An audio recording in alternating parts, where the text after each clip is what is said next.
আমি তো 5 ওয়াক্ত নামাজ পড়তাম, তাহাজ্জুদেও কাঁদতাম, কোরআনও পড়তাম, তাহলে তাহলে আমাকে কেন এখানে পাঠানো হলো? হে আল্লাহ, তবুও জাহান্নাম?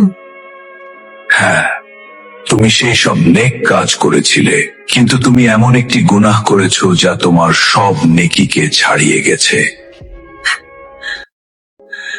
সে নামাজ পড়তো, কোরআন পড়তো, যাকাত দিত, তবুও তাকে আগুনের নির্দেশ দেওয়া হলো শুধু একটি গুনাহর কারণে।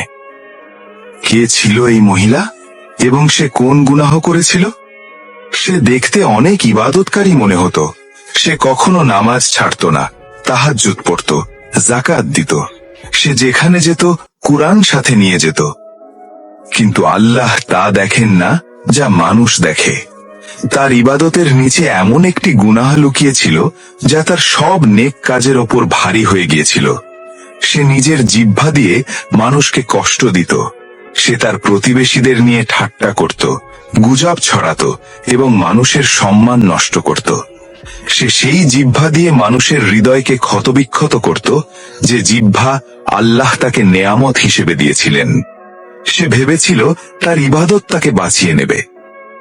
আর কিয়ামতের দিন তার নামাজ আনা হলো, তার কোরআন আনা হলো, তার সাদাকা রাখা হলো।